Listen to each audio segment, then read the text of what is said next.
As Barbara said this morning, the more you know, the more you don't, the more you know that you don't know. There are so many things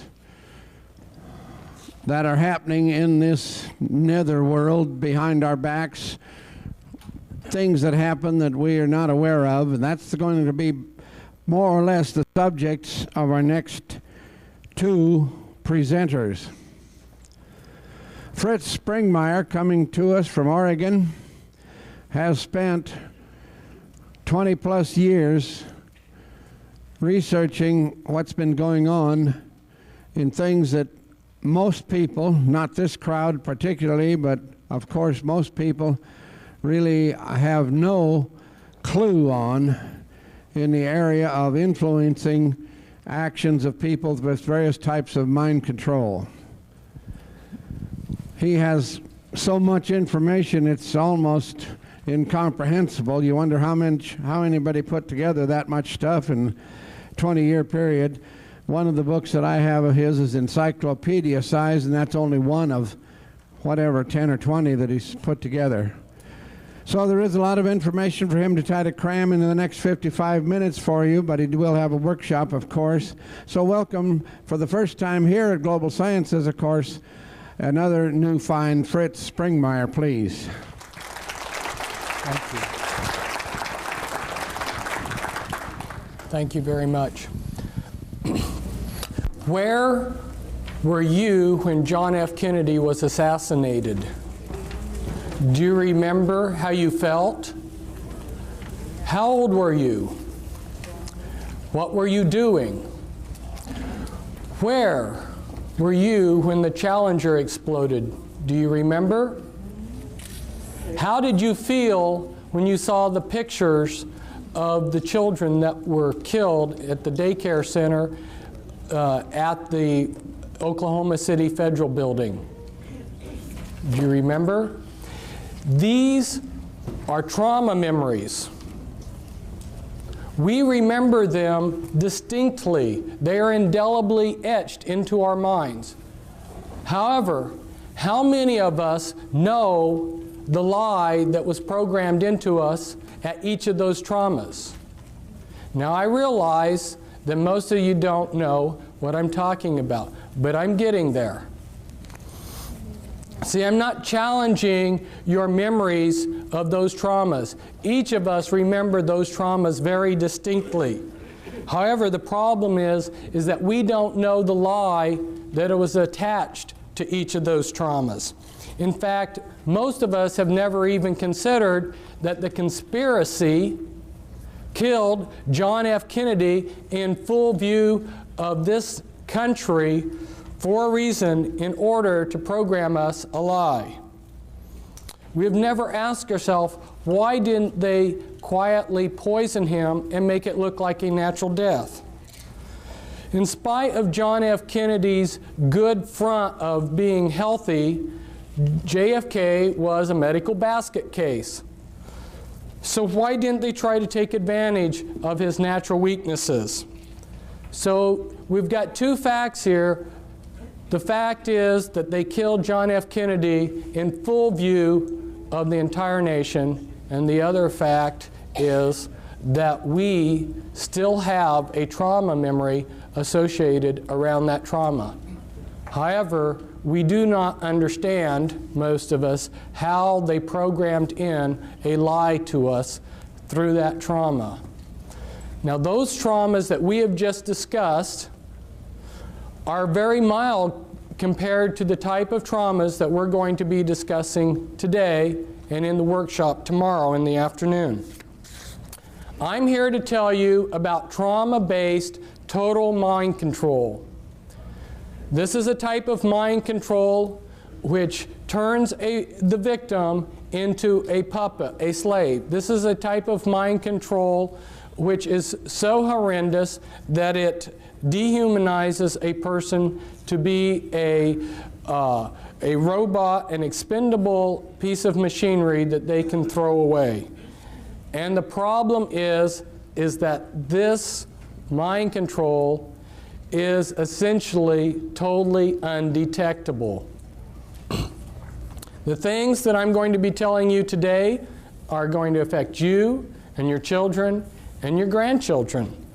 And I don't have enough time up here in 55 minutes or an hour to give you much more than just scratch the surface of what I have to tell you. But I do want to be able to, in this first hour, to tell you the issues and then also expose you to our literature, our information that we have that you can obtain that covers those issues, so that if you want to obtain more information on this, you can. Today I'm going to give you some important keys to some of the important mysteries in your life. Everyone loves a treasure hunt. Today you've hit the mother lode. This mind control pertains to many of the things in our life. Why are so many people being abducted by UFOs? Why do things keep going wrong in our government? Who is running the world? How do we protect ourselves from someone who's an intelligent agent of the New World Order? How do we protect ourselves from deception? These are all issues that relate to mind control, and they are the type of issues that I give answers to. What would you like to know about the New World Order or its mind control? Or perhaps the subject bores you. If you don't know where you're going, how will you know when you get there? Where is this nation going? Where are we going with all these UFO abduction experiences? I'll tell you, we are headed toward total mind control. And I'm giving you this talk to motivate you, to help you, to inspire you, to inform you. And I'd like to do a little exercise. Look at the person on your right and look at the person on your left. Now, I'm not doing this to instill fear into you. But the reason I wanted you to look at the person on your right and the person on your left and then yourself is because one or all of you may be under this total mind control and not even know it. But I'm not saying this to instill fear into you, but I'm trying to motivate you out of your complacency. Because after I found out about this horrendous mind control, which is being carried out on such a grand scale, that my life became insignificant compared to the suffering of the millions of victims. And that's why I've dedicated my life to stopping this mind control, or doing as much about it as I can. But I can't do it all by myself, and nor can I succeed with my co-author, Cisco Wheeler, back there, but we need all of your help. Now, this has been a great conference. There's been a lot of great speakers. But if I was to sum up this conference, I would sum it up as saying mind control and disinformation. What do I mean by disinformation? Today, people don't understand what disinformation is. One needs to go and study, which I have done, how these intelligence agencies that disseminate disinformation, how they operate, and what kind of disinformation they put out. A very good example of this is MI5 and MI6, British intelligence. Maybe a lot of you are aware that British intelligence created American intelligence. And British intelligence is extremely powerful. Before World War II got started, the British had infiltrated the Nazi spy apparatus so that every German agent that was recruited into the Nazi apparatus that was spying on Britain had to become a double agent. 100% of the German agent spying on Great Britain was a double agent for the British. And anyone who joined those spy cells had to become a double agent, or they got dropped, so they kept the continuity. Through those double agents, they disseminated disinformation to the Germans. If you will study the type of disinformation that they fed through those German agents, you'll get a good idea of the type of disinformation that's being disseminated to you all through double agents. Some of them have been up here as speakers. You may think that disinformation is simply passing a lot of lies. No. Disinformation has to look like the absolute truth, but you slip in a little poison with it. So some of these double agents that the Nazis had received very big decorations by Hitler. In fact, one of these British agents, double agents, received the highest award that Hitler could give him, while at the same time he received the highest award that the British could give him. Kind of interesting, huh? An example of how disinformation works. You give 99% true information, and it's that one little piece of disinformation that's the clincher.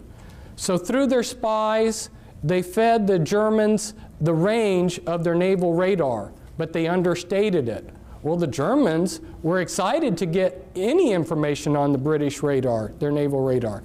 When the Bismarck sailed, and you're familiar with the battleship Bismarck, because their intelligence agencies had been fed this shortened range of the naval, British capabilities of their naval radar, that one little piece of disinformation, they made a big mistake, and that mistake cost them the Bismarck. So see, this is how critical it is to understand how a speaker can get up here in front of you, he can give you 95% good information, and it's that 5% poison that he's going to give you that'll be the clincher. It's very hard to understand, for most of us to understand how disinformation comes about. Now, my co-author back there, she said, "Fritz, you're not going to hold back on these people, are you?" Well, for those of you who don't know me, if you watched that movie Braveheart, when I watched the movie Braveheart, I realized that's me, you know. I've been trying to fight these people, and I've got the same spirit. No, I'm not going to hold back on you people, and I don't think you want me to hold back. You want the whole truth, and I'm going to give you the truth as best as I can. And some of you who don't know may be wondering, who is this Fritz Springmeier character? And so, unfortunately, I need to just take a minute and tell you about myself. Why am I in a position to be up here telling you things that other people can't? I think it goes back to several generations before me. My great-grandfather was a very insightful, wise, intelligent, good man. He lived in Germany before World War I, and he saw, because he was insightful, what was coming.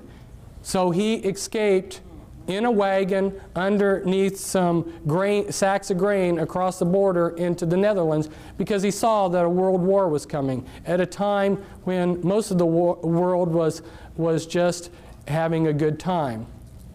And I think God honored the desires of his heart not to be involved in all the warfare that he saw coming to Europe, because he had 5 sons, and they had a lot of sons, and not one of his sons or grandsons ended up fighting in a war, because their age staggered them so that none of them ever got drafted. That's pretty amazing.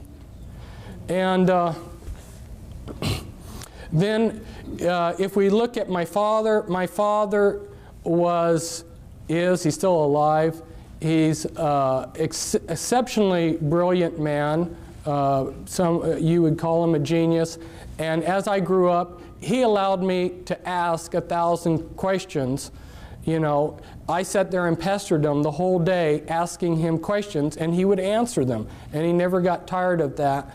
And he tried to take where he was at in life and his capabilities and help the world.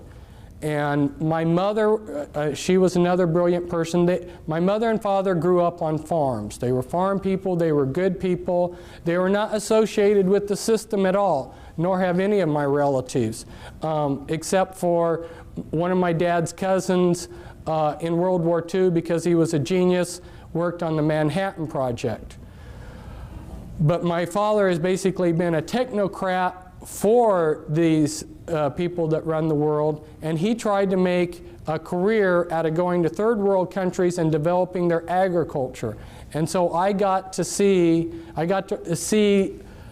some of the movers and shakers of the world, and I also got to see how the people, as David Adair called them, you know, these bureaucrats, how they treated the technocrats that worked underneath them. My father was sent by the U.S. State Department aid program to Nepal when I was a child to develop the Nepalese agriculture. And he painstakingly typed up a big, massive report of their state of affairs all over the country, which he traveled on by foot and by jeep. And when he and a plan to improve their agriculture, and they had lost it within 2 weeks. And that was back before there were photocopy machines. So I saw how saw time and time again how the people that are running this world just played around with people like my father, who sincerely wanted to improve this world, this planet. Not growing up in this country and not coming to continental United States until I was 11, have an outsider's view of this country and what's going on. And you know, when you're in a situation, if you can step aside and look at it from a distance, you see it differently. And so there's a lot of things that I see about this country that maybe other people can't, because I have been in 33 countries, and I've been a world traveler, and I see things from a different perspective. Plus, when I was in Nepal, we didn't have television. I spent a lot of my idle time reading Encyclopedia Britannica. And I went to a private school that when I came to the United States, I was 2 years ahead of the kids in public school. So that gives you a little bit of background of why, having been a truth seeker who's devoured books every day and have interviewed countless numbers of people and done all kinds of research, that gives you a little bit of background as why I'm up here telling you some of these things rather than somebody else. What I've seen at this conference so far, there's been a lot of things that pertained to my research on mind control. Our Japanese speaker last night, he talked about blood pressure in the head and how he went out to find out. It was so frustrating for me this last week. I tried repeatedly to get a chance to tell him why he didn't find any information on that when he went out there looking in the medical books. Because see, I have been spending time researching mind control and what these people are doing. And there's a cerebral spinal fluid, as well as the brain, the blood pressure in the brain, and a lot of other things that he's not aware of that have been suppressed by these people. This is information that they have suppressed, and the reason why is because there's only a few men in the world that know these things, and they're using it to enhance their programming abilities, their mind control programming abilities. So there's a flip side to this. Some of the things that I'm going to tell you about today are horrendous, but the flip side of it is that some of the things that the New World Order and the Illuminati know, if they were put to good use, would be fantastic. I have repeatedly seen that these people are giving us the crumbs of technology and information. In fact, they go to, there's a conference, Bill Gothard seminars, where they teach spiritual principles for Christians.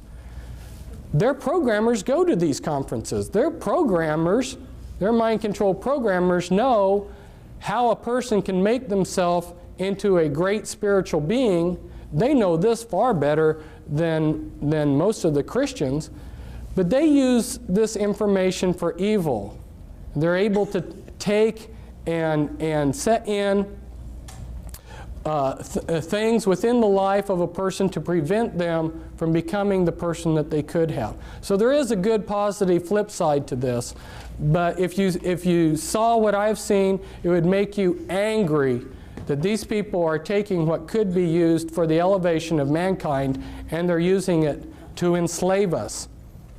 Now, as I go through this, I'm going to touch on a whole variety of things because, like Dean was telling me, he says, my audience knows a lot about the Illuminati. The thing of it is that the information, the level of information that I'm putting out about the Illuminati, unless you've been in touch with my information, you haven't heard it before, because that's a much deeper level than what the people are telling you. So I need to just touch on some things so you see the type of information that you can get, and this all pertains to the mind control. So we're going to run through real quickly here some overheads.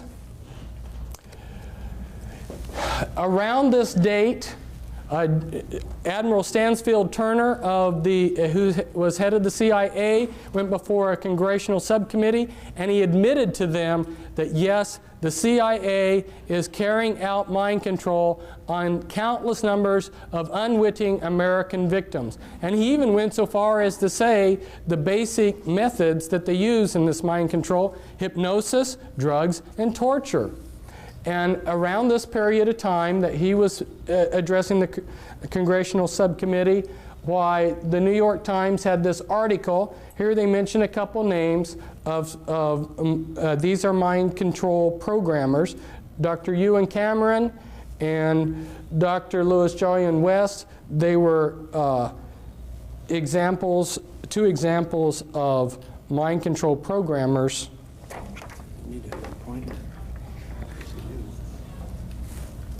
If we go back in history, you'll see that our governments are just carrying out methods of control that were written about long ago. Now, those of you who have been associated with the Army realize that they have a lot of pamphlets and books for their people. This was a handbook for chaplains, and inside this handbook for chaplains, they tell all of the religious groups that are recognized by the U.S. military, and one of those groups that's officially recognized is the Church of Satan, so that if you are a satanic priest in the Church of Satan, you are exempt from the draft because you're a clergyman.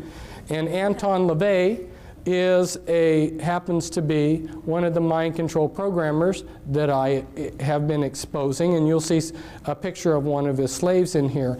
In this book, in this handbook for chaplains, they will tell you that there are 3 degrees within witchcraft, and that is correct. Those first 3 degrees make up the anarchy level of the Illuminati, and then you have a hierarchy level within the Illuminati. Last summer, I went out on speaking circuit of 14 major U.S. cities, and there was a tape made, a professionally made tape in a television studio where I explain charts like this, explain a lot. So I strongly recommend that you get that videotape because it gives an excellent overview of a lot of things. But for instance, you'll have this diagram explained, and I go into the top 13 Illuminati bloodlines in that tape. I also have a book. This comes from a book, The Top 13 Illuminati Bloodlines. This pertains to the mind control because these bloodlines learned about these mind control techniques many centuries ago. These are the movers and shakers of the world. And for instance, the Rothschilds, their secret genealogy traces back, and this is inside information. You're not going to learn this reading a book. This is inside information. Their genealogies go back to Nimrod. So these are some very powerful bloodlines, and they have learned a lot of techniques for controlling long ago. And when you learn who the bloodlines are, it totally changes your view of history. Now, for instance, Grant and my co-author back there, Cisco, who I brought out of the Illuminati, her father was a programmer, and parts of her were used for programming. Her great uncle, her dad's uncle, was the head of the U.S. military during the Vietnam War, General Earl Grant Wheeler, and he was a descendant from Hiram Ulysses Grant, and Ulysses Grant was of the Collins bloodline and of the Delano family bloodline. Two very powerful bloodlines, and you may have thought that he was just a common ordinary person. To understand what's going on, you really need to understand these bloodlines, and that's why I encourage you to get the book that we have back there, the Volume 1 book, the Top 13 Illuminati Bloodlines. These are just some representatives of those bloodlines. And these are Illuminati members that I'm showing you here that are representatives of the different bloodlines. And the DuPonts, for instance, have been in charge of a large portion of military-industrial complex. They have produced the gunpowder for all of our wars. So every war that we've had, they've gotten incredibly rich. They also are into a lot of the chemicals. Every day you use chemicals that came out of DuPont factories. The Freeman family and Gaylord Freeman, head of the Priory of Zion. And this is the Kennedys. Here we see JFK at the Great Pyramid. It seems like a lot of these Illuminati types have made a pilgrimage to the Great Pyramid. And here's Anton LaVey. See if I can get him up a little bit so that the camera can see a little bit. This is Anton LaVey with one of the members of his church, Sammy Davis Jr. Sammy Davis Jr. was part of Rat Pack, which were working with the intelligence agencies and were Satanists. And one of his slaves, James Mansfield, is there kneeling down before Anton LaVey in a satanic ritual. And here was the first presidential model sexual slave that they allowed the public to see. This is Marilyn Monroe. She both James Mansfield and Marilyn Monroe had sexual relations with John F. Kennedy. And here I believe that you can see her switching personalities. When I start talking to you more about how the mind control is done, you'll understand what I mean by switching personalities, because they create programmed multiples where they get a Dr. Jekyll, Mr. Hyde effect. And here's, this is Winthrop, who's said to have the largest porn collection in the world. And the mind control slavery relates to the porn, the type of porn that they do too. This is Guy de Rothschild, very powerful man. His bloodline will have the Antichrist, and that's his son, David. And here's of the Russell family, and represents the Russell family. And here you see Bill Clinton. This is a hypnotic induction for a mind-controlled slave. It hypnotically inducts them. And then you have William Huntington Russell and Samuel Russell, which tie back into your slave trade. So see, these people these Illuminati families have been involved in slavery for a long time. And they've been involved with mind control techniques for a long time. A lot of what they did with the black people was for purposes of, they were very skillfully using trauma and divide and conquer against the black people when they enslaved them. And I don't have time to go into all the ideas behind what they did to the black people, but just leave you with the idea that the reason that they brought over the black people like they did in the ships, with so many dying, and the way they separated them from their past and everything, it was all utilizing mind-controlled techniques. And this is some other Illuminati bloodlines here. The Lee family, Li Ka-shing, billionaire in Hong Kong. Some others.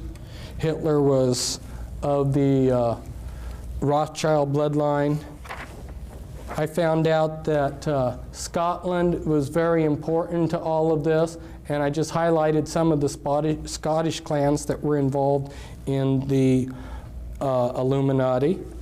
And for some of you that need to see this, because you wonder if satanic ritual abuse does occur, I got this out of a museum, and it's written it's an oath to Satan that's written in the blood of the person who made the oath.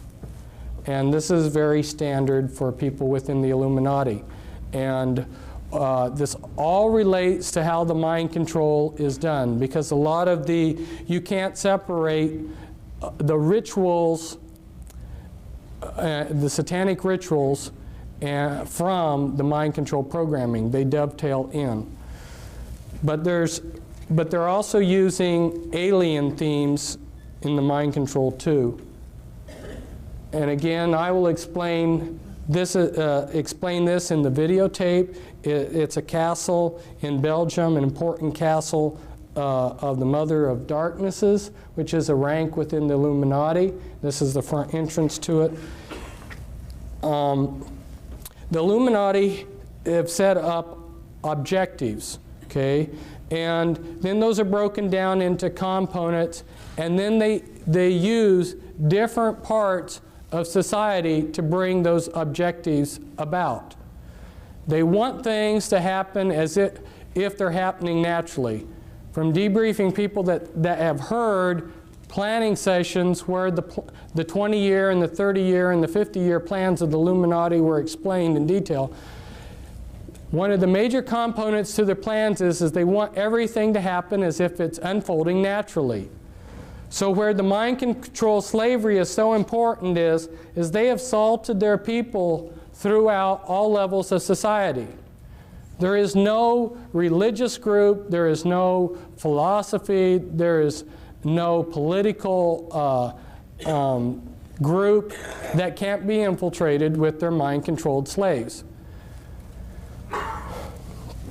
Here's an example of another objective.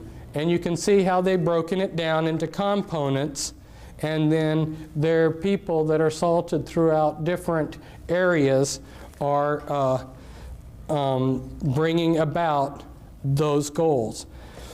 This is explained in the videotape, so I won't explain it, but it shows the type of thing that I go into in some of my literature, in some of my books.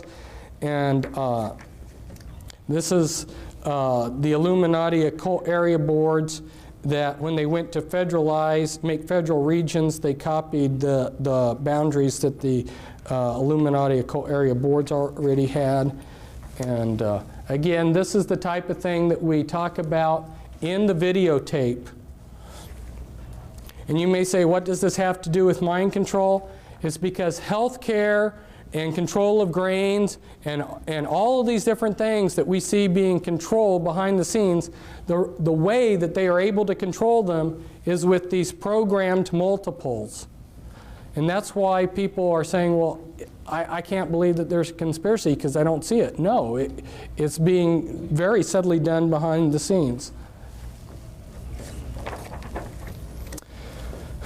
Here, Alice Bailey, who was connected to these people, was head of Lucis Trust and wrote quite a few books, started 140 New Age groups. She writes, "Years ago I said that the war which may follow this one would be waged in the field of the world religion. Such a war will not work out, however, in a similar period of extreme carnage and blood. It will be fought largely with mental weapons and in the world of thought. It will involve also the emotional realm from the standpoint of idealistic fanaticism.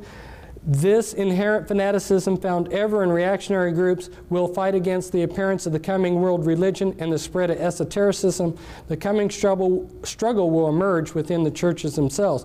She's talking about mental weapons. Now, she doesn't spell it out here, but what she's talking about is the mind control that I'm talking about. And the name of her book's very appropriate. It's an externalization of the hierarchy.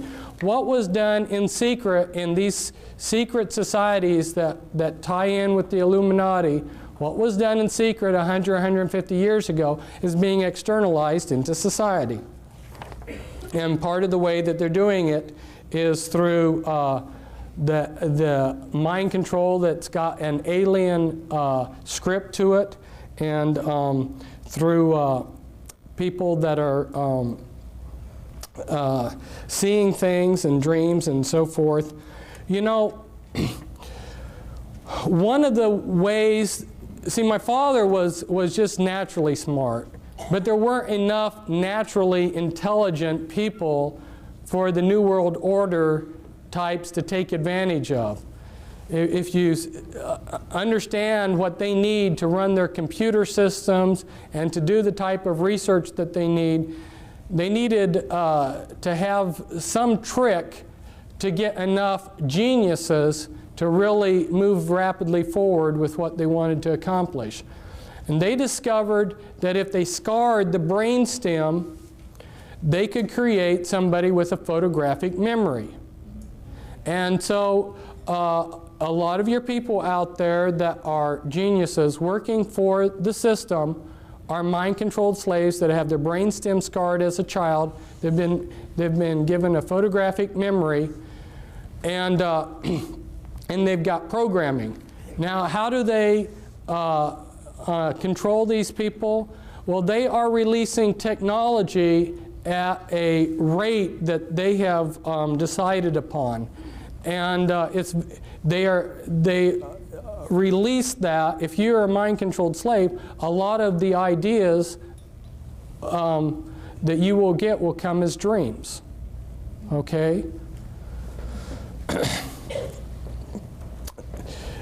They're controlling the various Christian denominations, various Christian religions. They're controlling the New Age movement. Your New Age prophets that are seeing things. Where do you think this stuff is coming from? And that's why I was so pleased to see Raylan Russbacher tell you her own personal story about how she discovered that the things that she had been channeling were actually being channeled through her via mind control from the intelligence agencies. This is, it doesn't show up very well on here. It's such a beautiful picture, but it's the inside of the House of the Temple of the Supreme Command of the Supreme Council, of the 33rd degree of the Scottish Rite Freemasonry in New York City. The House of the Temple here, one site for programming, one place for the Grand Druid Council to meet in a room there. Here I'm at a programming site. And this is the Presidio, and this is real near the Presidio, the Palace of Fine Arts, and where Illuminati have done rituals. Here's some more pictures from the area. You'll notice that the 6th Army has the satanic hexagram within a circle with the anarchy, satanic anarchy A inside of it, and a lot of their staff are Satanists. This is some more sites around the area used for programming. This is on the Presidio where the Illuminati have had some rituals inside of there. And in the distance here is Alcatraz, which has been used for ritual programming. This is Tavistock, which is a site that's been used for mind control programming. Rothschilds have used Tavistock quite a bit. Here's a couple programmers. This is Michael Aquino, who's head of Temple Asset. He's a mind control programmer. And I don't think that he's got his staff in his hand there in the picture, but he oftentimes carries a staff. That's staff is like a cattle prod, and it will give you electroshock. There's been quite a few books coming out recently about the mind control, but they're all pretty vague. So I encourage you to get the Volume 2 book that we have, and the title to it's The Illuminati Formula Used to Create an Undetectable Total Mind-Controlled Slave. Now, how are they doing this? Well, they're using natural things, natural functions of the brain. Some of you have probably been driving along the road and you've been talking to your wife and just driven automatically. See, the mind can work in two different things. What you're doing is you're hypnotically trancing out on your driving. Maybe some of you have been driving and you went from point A to B and don't even remember driving. You just put yourself into self-hypnosis. There's different altered states that the mind can go into, and they're very familiar with these. The mind also has the ability to disassociate. You know, if you say, some people, if they say something that's wrong, and then you try to correct them later on, they say, well, no, I didn't say that. Their mind has to disassociate. Or you go on a trip and you remember the good things but forget the bad things. Okay, this is disassociation. The mind has a natural ability. Now let's say that you're a soldier in a war, and this has been going on for thousands of years to soldiers in wars. Let's say your buddy, for instance, has his arm blown off and his guts are blown out, and it's a horrible sight. The mind protects itself, and if you look at it on a timeline, and at this point in time is that trauma, if the trauma is severe enough, what the mind does to protect itself, it builds amnesia walls around that trauma. Well, the Illuminati learned this long time ago, and so what they do is they compartmentalize the mind. They take a small child and they just traumatize the heck out of it and split the mind and build all these amnesia walls between all these traumas. The worse the trauma, the better, because the better the trauma wall. So the most horrendous traumas you can possibly imagine are the ones that they want to use. When you've splintered the mind up into many pieces of disassociated pieces, then you can go in and pull that piece up to the front of the mind, and you can construct out of that piece of memory whatever you want out of it. Now, you remember that some people have said that the human mind is like a huge computer, and if you got all the computers of the world together, in some ways your mind would excel. You would be all of the computers in the world. You've got a fantastic computer here. Well, you know how a computer can section off memory. You know when you turn on your computer, if you need to reboot it, it reboots out of memory that you can't get to. In order to make a functioning computer, the big hurdle that they had to jump over was to be able to create memory that you couldn't access. Well, that's what they're doing with the mind. They're splintering up your memory into thousands of little pieces. My co-author on a couple books on the mind control, her mind was split 30,000 ways. Now, you take those pieces of the mind, yeah, tremendous amount of trauma. Think of the amount of trauma it takes to split the mind and then multiply that times 30,000 times. Tremendous amount of trauma all through these people's lives. So you take that piece and you can make that piece of the mind into anything you want. Now let's say they take one piece and they show it films, and through the programming they make it into a particular personality. Well, what they want to do is they want to make the most perfect front for their slave possible. And so They will test a slave, they will test a victim that they're going to make into a mind-controlled puppet. They'll test them when they're a small child. And I go into the techniques in the book as to how they can test as to what your abilities are. They use EKG tests, and they know how to determine what your abilities are as a small child as to when you would grow up.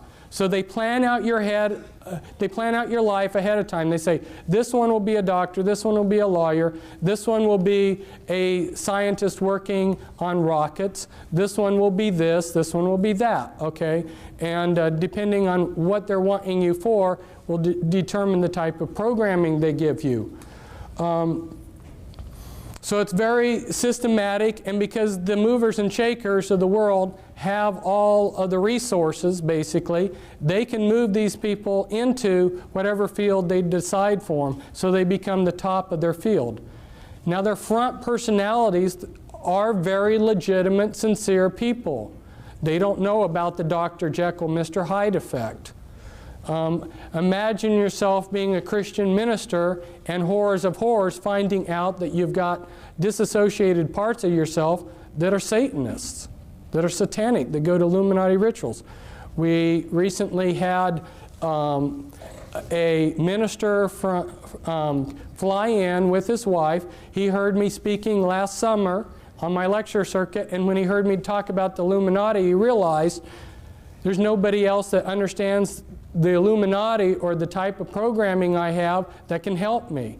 There are very few people out there that understand this. That's why he came to visit us. That's one reason why I needed to talk to your people, Dean, about the Illuminati, is because since we have been here in this conference, there have been a number of people that have come up that have discovered that they have this kind of programming. They've come, they've gotten our material just since we have come to this conference. And there's other people probably that will learn it too. And so it gives people that are victims of this some confidence that there's somebody out there that will understand them when they hear that there's a few people like myself that really understand in depth what the Illuminati is all about. Now, this is comes from a book. I took it from somebody else's book, but this is somebody who's trying to develop artificial intelligence for computers. He's extremely brilliant. He understands the mind perhaps better than anybody, and he's showing the processes of memory and motivation. And I'm just throwing these diagrams up to you to show you that the natural mind is not one monolithic thing, but it's many components. And the Illuminati understand what those components are and how to divide the mind from itself and how to control those processes. For instance, if you electroshock somebody, you destroy their short-term memory for about 24 hours. So every time that Cisco was used for some purpose, let's say she was running drugs for them or being used as a sexual slave or whatever they were using her for, on a daily basis practically, they would electroshock her. What that would do is splinter your short-term memory. Once they get you programmed to where they want you, then they will delete your memory of having been used in these things. People that are on sensitive in government projects, if you are in charge of something that takes a classification, you're going to be under mind control. Don't you think that they're smart enough to want to control their secrets? And this was taken at Bethesda, which happens to be a programming center, but it's showing the brain's PT scans of multiples. And you'll see that from when one personality holds the body to another, we've got totally different PET scans. The mind of a multiple personality, and they now call MPD DID, just recently changed that, I think, to throw some confusion into things. But when you look at the PET scans, they're different. If I try to impersonate a different persona while I'm getting PET scans, my brain will look the same. The programming is layered in, and this comes from another one of our books back there. Cisco did amazing drawings where she invited her different alters, her different personalities to work together on putting down on paper what they were seeing, because they had no talk programming. And the programming that is so sophisticated, in the 3-hour workshop, I'm going to try to go through step by step and give you how they're using implants and on and on and on.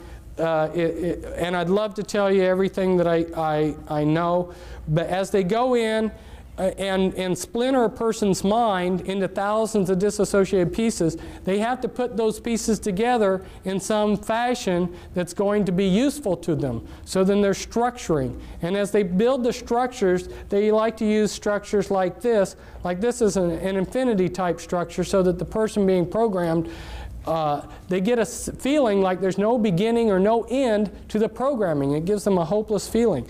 But the type of sophistication, the level of thinking in this programming is so in-depth. This is when they're doing the structuring. This is the beginning of a chart showing the beginning of some structuring that they're doing. And then when the master finally, the programmer or the handler finally has finished programming the slave, he will have a 3-ring binder, a laptop computer with pages that look like this. And if he wants to call up a particular altar, he would say, like Brown Levi 2003 11A, Brown Levi 2003 11A, Brown Levi 2003 11A. That right there would be the access code to pull up a particular personality that they would want. And a lot of these personalities will not live in reality. They live in a total science fiction world. They've been dehumanized. Here's how one of Cisco's alters perceived herself. And they use Walt Disney movies for the programming. As you can see, this is from a Walt Disney movie where a doorknob it takes on life. If you showed a Walt Disney movie like this, you're creating the images for them to use hypnotically as they go in and do the behavior modification and hypnosis on that altar. And so this could be used to create a doorknob altar within a person's mind. And as they go through the dehumanizing process, like in Cisco's system of altars, all but the front altars in her had lost their hearts. They did hypnotic surgery where they took out the hearts out of these altars and replaced them with a heart of stone. So,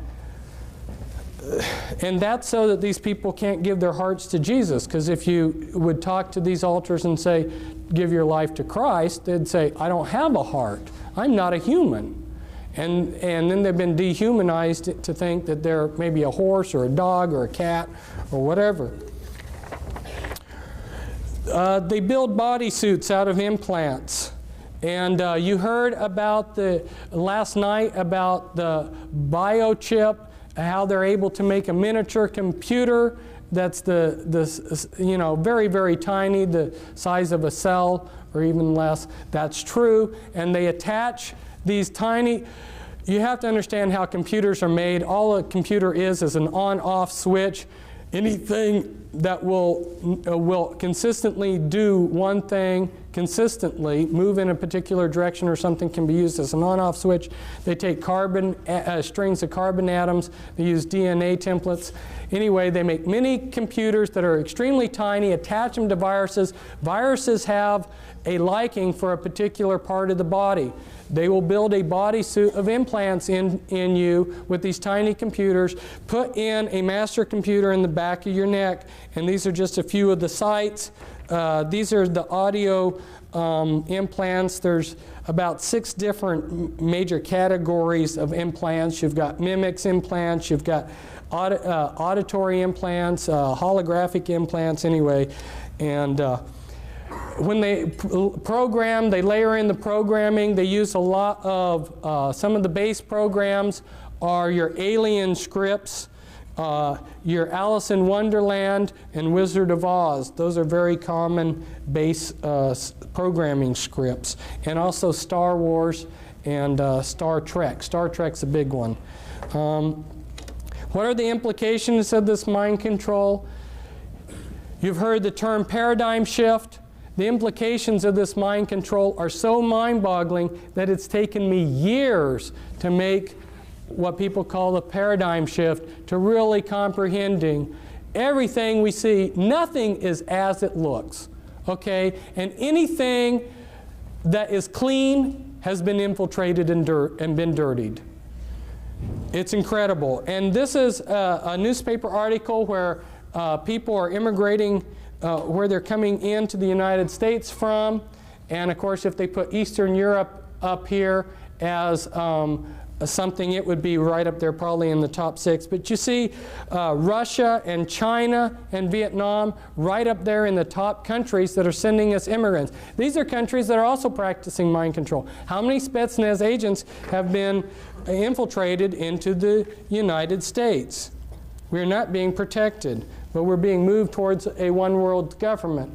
Well, they will give us perhaps something that looks like this. This is one of the plans of what they want to give us. It looks real nice, and it looks like we are ruling ourselves through this world government. The problem is that with the mind control, they will control everything from behind the scenes. So, including, I had a friend who was a mind control victim, and one of the insiders that are trying to fight the New World Order came up to him and said, this was back in 1990, and said, you are a monarch mind-controlled slave. He didn't know what that meant. He said, and this insider said, as proof of who I am and that my information is for real. This was 6 months before the primary election in which Bush and Clinton ran against each other. He pulled out a map, and it had all the votes for the final votes of the presidential campaign, the electoral college votes, and the final popular votes. And these men found out the same thing that I found out from various sources, James Collier and his brother. They spent 20 years tracking down how the voting is rigged. I'm telling you, people, nothing is as it seems, and there are people that can come up here and stand up here and be a lot more humorous than I, and can tell you, that you can vote these people out of office. There is no political system that is going to work anymore when they are making mind-controlled slaves. And I'd love to have all of you come to my workshop, because there's so much that I have to say, and it's so important, and our table's back there. Thank you.